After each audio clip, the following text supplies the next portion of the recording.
Hello friends, welcome back to our channel Swastik Amrutham. ఈరోజు మజ్జిగ పులుసుని ఎలా తయారు చేసుకోవాలో చూద్దాము. దీన్ని అందరూ ఎవరికి నచ్చిన స్టైల్లో వాళ్ళు ప్రిపేర్ చేస్తూ ఉంటారు.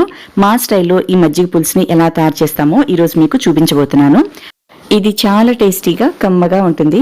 ఇక ఏమాత్రం లేట్ చేయకుండా ఈ మజ్జిగ పులుసుని ఎలా తయారు చేసుకోవాలో ప్రాసెస్ ఏంటో చూసేద్దాం.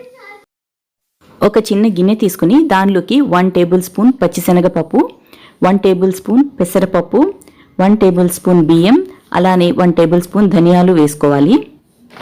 ఇవి మునిగేంత వరకు ఒక గ్లాస్ వాటర్ని పోసుకుని హాఫ్ అన్ అవర్ పాటు నానబెట్టుకోవాలి. ఒక చిన్న అల్లం ముక్క, అలానే 3-4 పచ్చిమిరపకాయలని రెడీగా పెట్టుకోవాలి. పచ్చి కొబ్బరిని కొద్దిగా తీసుకుని ఇలా చిన్న చిన్న ముక్కలుగా కట్ చేసుకుని పెట్టుకోవాలి. హాఫ్ అన్ అవర్ అయిందండి. ఈ పప్పులన్నీ బాగా నానాయి. ఇప్పుడు ఈ వాటర్ని మొత్తం వంచేసుకుని ఒక మిక్సీ జార్లోకి ఈ పప్పులను వేసుకోవాలి. అలానే ముందుగా కట్ చేసి పెట్టుకున్న కొబ్బరిని, పచ్చిమిర్చిని, అల్లాన్ని కూడా వేసుకోవాలి. దీనిలో కొద్దిగా కూడా వాటర్ వేయకుండా మూత పెట్టుకుని గ్రైండ్ చేసుకోవాలి. ముందే వాటర్ పోసినట్లయితే ఈ పప్పులన్నీ నలగవన్నమాట. అందుకని వాటర్ ముందుగా పోసుకోకూడదు. మిక్సీ జార్ లిడ్ని క్లోజ్ చేసుకుని ముందుగా వీటిని మిక్సీ చేసుకోవాలి.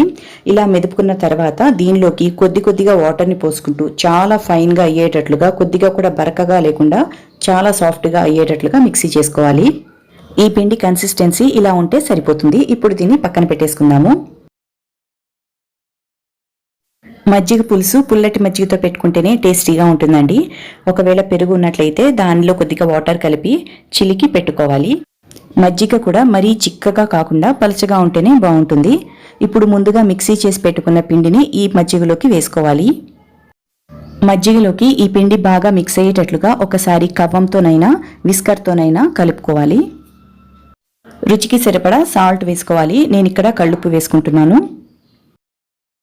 ఇప్పుడు 1 టేబుల్ స్పూన్ కారం వేసుకోవాలి.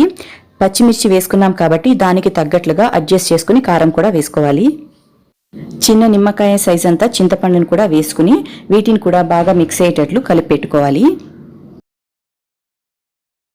స్టవ్ మీద ఒక ప్యాన్ పెట్టుకుని 2 to 3 టేబుల్ స్పూన్స్ ఆయిల్ వేసుకోవాలి.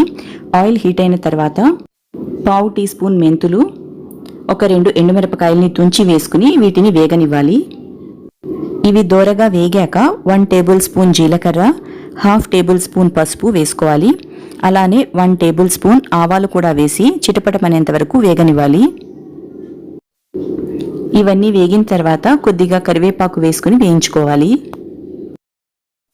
చూసారు కదా, ఇప్పుడు కరివేపాకు కూడా చక్కగా ఫ్రై అయింది. దీనిలోకి ఇప్పుడు వెజిటబుల్స్ని వేసుకోవాలి.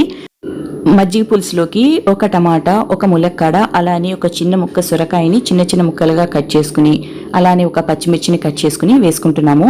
ఈ ముక్కలు అయితే మజ్జిగ పులుసులోకి చాలా బాగుంటాయి. సొరకాయ ముక్కల్ని ఇక్కడ చూపిస్తున్న సైజ్ కన్నా కొంచెం పెద్దగా కూడా కట్ చేసుకోవచ్చు. ఒక గ్లాస్ వాటర్ పోసుకుని స్టవ్ని మీడియం ఫ్లేమ్లో పెట్టుకుని మూత పెట్టుకుని దీన్ని ఒక 10 to 15 మినిట్స్ పాటు మగ్గేంత వరకు కుక్ చేసుకోవాలి. మధ్య మధ్యలో ఒకసారి కలుపుకుంటూ వాటర్ సరిపడా ఉన్నాయో లేదో చెక్ చేసుకోవాలి. 10 మినిట్స్ అయిందండి. చూసారు కదా, ఇప్పుడు వెజిటబుల్స్ అన్ని చక్కగా కుక్ అయ్యాయి. ఇప్పుడు మనం దీనిలోకి ముందుగా రెడీ చేసి పెట్టుకున్న మజ్జిగని పోసుకోవాలి. అన్నీ ఒకసారి బాగా మిక్స్ అయ్యేటట్లు కలుపుకుని స్టవ్ని మీడియం ఫ్లేమ్లోనే పెట్టుకుని ఒక 10 మినిట్స్ పాటు మరిగించుకోవాలి. మధ్య మధ్యలో కలుపుకుంటూ కుక్ చేసుకోవాలి. మనం తీసుకునే మజ్జిగ క్వాంటిటీని బట్టి ముక్కలను వేసుకోవాలి. మరీ ఎక్కువగా ముక్కలు వేసుకున్నా బాగుండదండి. ఇక్కడ చూపిస్తున్న విధంగా తయారు చేసుకుంటే సరిపోతుంది. మజ్జిగ పులుసు ఆల్మోస్ట్ ప్రిపేర్ అయిపోయిందండి. ఇప్పుడు కొద్దిగా కొత్తిమీర వేసుకుని గార్నిష్ చేసుకోవాలి. కొత్తిమీరని లాస్ట్లో వేసుకోవడం వల్ల మంచి ఫ్లేవర్ అనేది వస్తూ ఉంటుంది. ఇప్పుడు దీన్ని కూడా ఒకసారి బాగా మిక్స్ అయ్యేటట్లు కలుపుకుని స్టవ్ ఆపేసుకుని సర్వింగ్ బౌల్లోకి తీసేసుకోవచ్చు. సో ఇంతే ఫ్రెండ్స్, ఎంతో కమ్మగా టేస్టీగా ఉండే మజ్జిగ పులుసుని ఎలా తయారు చేసుకోవాలో చూసాం కదా. దీన్ని 2 రోజుల వరకు తినచ్చండి. దీనిలో అల్లం వేసాం కాబట్టి ఇది వేడివేడిగా తింటున్నప్పుడు గొంతుకు కూడా చాలా హాయిగా ఉంటుంది. సో ఇంతే ఫ్రెండ్స్, మా స్టైల్లో మజ్జిగ పులుసుని ఎలా తయారు చేసుకోవాలో చూపించాను కదా. ఈ వీడియో మీకు నచ్చిందని అనుకుంటున్నాను. ఈ వీడియో కనుక మీకు నచ్చినట్లయితే లైక్ చేయండి, షేర్ చేయండి, సబ్స్క్రైబ్ చేయండి.